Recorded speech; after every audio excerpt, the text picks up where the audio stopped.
afternoon. My name is Oliver Westmoreland. I'm an ISC registered Level 3 immigration advisor, and I'm a consultant with GSN Immigration. Please subscribe to our YouTube channel and click on the bell icon so you can continue to watch our interesting videos about UK visa and immigration advice. Today I'm going to talk about something which is fairly complicated. I think most subjects of UK immigration are fairly complicated, but maybe this is just a bit more complicated than usual. I'm going to talk about business visitors. Now, most of us, we know what a visitor is, don't we? A tourist. Someone comes to the UK to see their family. We know what this is, more or less. A visit should not be for more than 6 months. Now, some people get long-term visitor visas, but even so, a visit should not be for more than 6 months. If you've got a long-term visitor visa, you're not supposed to spend more than 180 days but 12 months in the UK. You have to show, to succeed as a visitor, you have to show that you've got enough money to support yourself. You have to show that you've got somewhere to live. And very importantly and very nebulously, you must show that you're a genuine visitor. I think translated into normal English, this means somebody who really does intend to go back home.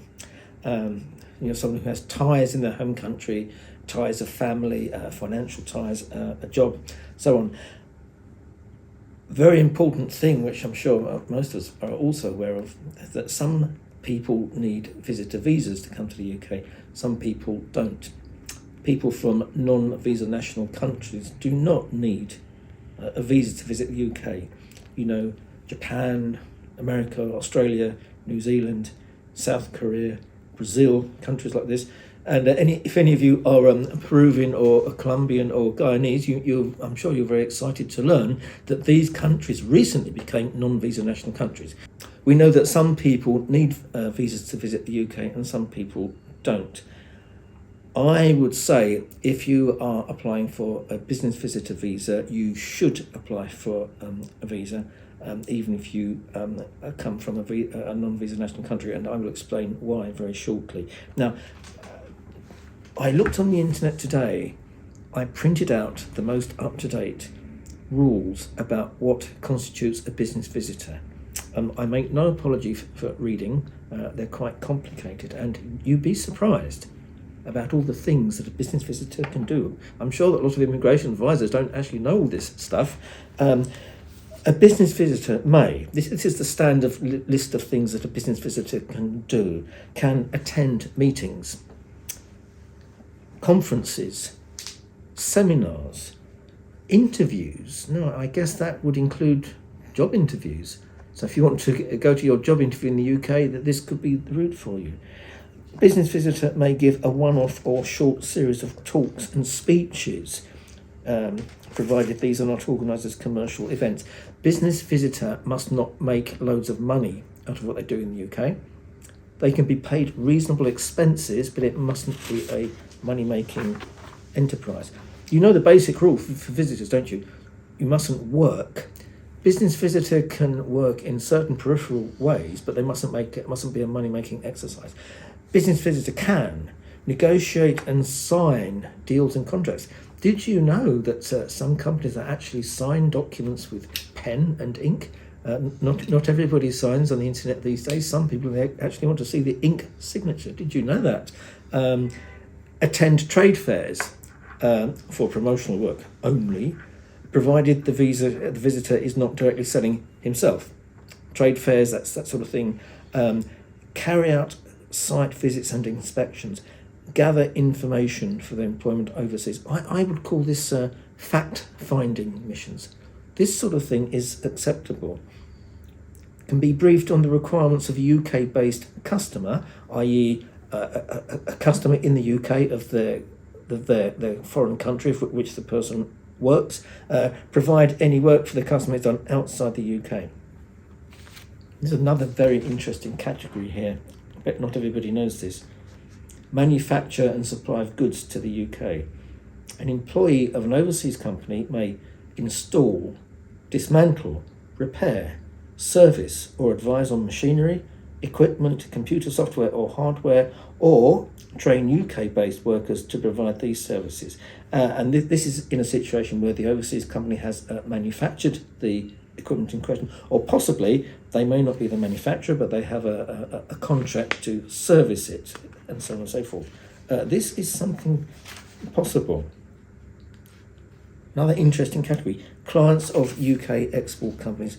A client of a UK export company may be seconded to the UK company in order to oversee the requirements for goods and services that are being provided under contract, provided that the British company and the overseas company are not in the same business group, and I will tell you why in just a moment. So someone coming from outside the UK can come to the UK to liaise and discuss with the British company what the goods, the services they're providing, providing, can come. It uses the word seconded. It rather suggests that they almost become a part of the organisation of the British firm. All these things are possible. And I'm going to keep this one, I'm going to keep the second last. Did you know an expert witness for a court hearing can come as a business visitor? Overseas lawyer may advise a UK-based client on specific international litigation, which I think covers a multitude of sins, or an international transaction. There's a lot of scope there. I kept this one till last.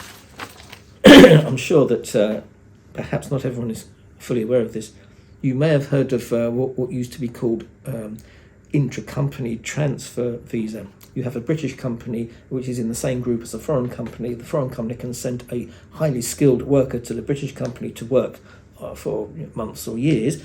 Did you know that such a person, if they don't want to get involved with the complexities of applying for this kind of visa, they can come as a business visitor.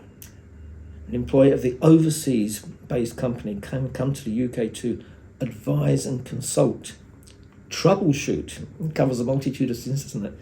Provide training, share skills and knowledge. So if what your client, who is a senior person working in the overseas branch of an international firm, they want to come to the UK to do a bit of stuff for, a few weeks or a couple of months, I mean, in theory, even up to 6 months, they may not have to apply for a skilled worker visa or anything complicated like that. They may just be able to apply for they may be able to just apply for a visitor visa, which brings us back to what I mentioned near the beginning. Suppose the person is, your client is American or Japanese.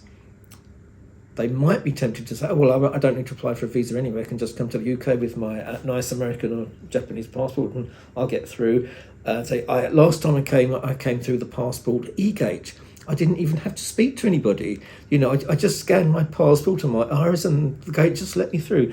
I don't think this is fully legal to come as a business visitor to do this. Now, you might get away with it, but I don't think it's fully legal because business visitor is not a normal visitor. Business visitor visa requires extra evidence, extra documents about the arrangements that have been made. It requires evidence about it. I don't think this will be fully legal. My advice, if you do come from a non-visa national country and you're thinking of being a visitor, my advice is to apply for a visa from the British Embassy or diplomatic building, UK Visa Centre. If you don't, you might find yourself on the wrong side of the law.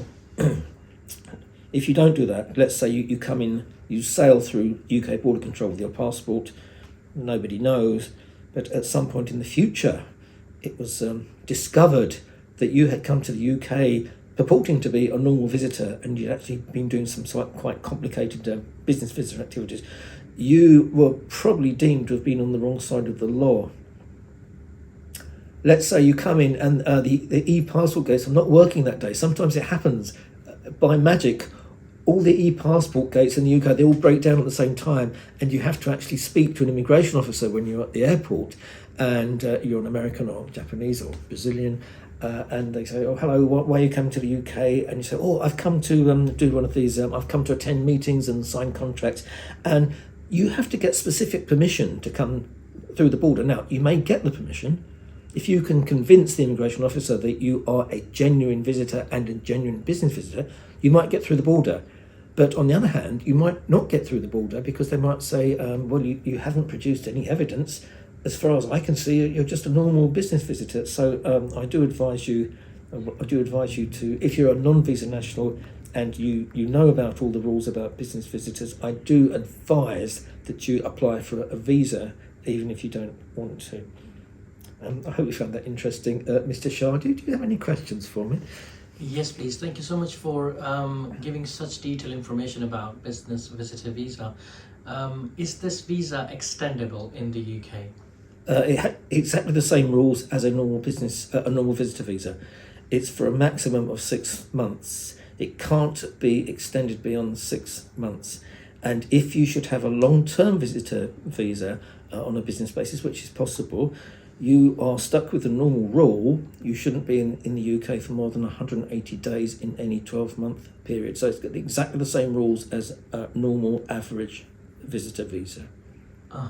So are the rules same about switching as well? For example, this business visitor visa is coming to give some advice to the, let's say, headquarters based in the UK, and the headquarters like the gentleman or the lady too much, and they say, well, we want you to just start working in the headquarters. Yeah, I'm afraid the rules are exactly the same. Business visitors cannot switch to a worker, I'm afraid. So they'll have to go back. They would have to go back home and apply for the appropriate working visa. Sure. And I know that the next question I have is slightly off topic. However, I'm used to that with you, Mr. Shah. don't let that worry you. Great. So can a business visitor visa open a bank account in the UK? Well, look, I know visitors who have succeeded in opening bank accounts, but it's very, very difficult. I don't think that a business visitor is necessarily going to find it any easier than anybody else. It all depends on your circumstances. If you've got very good connections with the bank in your home country, I know visitors who have opened bank accounts, but it's not normally very possible, probably not normally very possible for a business visitor either, I would suggest. Okay, thank you so much about that. Another question we get asked a lot is this an easy application? Can we succeed? Good question. I would say, on other things being equal, business visa application is stronger than a normal tourist or visiting family visa. I think the reason is that a business visa is something a bit more solid, isn't it? You're coming to do something important. You're coming to sign a contract. You're coming to go to a trade fair, which is very important for your company. You're coming to do something important. You're coming to install machinery. You're coming for something very specific. It's probably not going to be so difficult to prove that you're a genuine visitor and that you intend to return, because, I mean, apart from anything else, you've got a job, haven't you? You've got a job in a foreign company. That's what it's all about. You know, a lot of people apply, so I want to visit my family, and suspicious entry clause says, oh, you've got a lot more family in the UK than you have in your home country. Oh, I don't think you're a genuine visitor necessarily. And then they produce a bank account with loads of money and says, oh, these transactions look very suspicious. They come from a country like Iran. The bank statements actually don't tell you where the money comes from, because that's the way Iranian banks work. So, there's nothing in the bank statement to show where this money comes from. You know, you come across all these awful problems with a tourist visa or a family visa. Business visa, I would say, on the average, it's stronger because there's something more solid behind it. Like everything else, you need good evidence to support the application. But if you provide good evidence, I would say pretty much business visitor visa application should be strong. Could you please tell us about the processing time and the fees for this visa?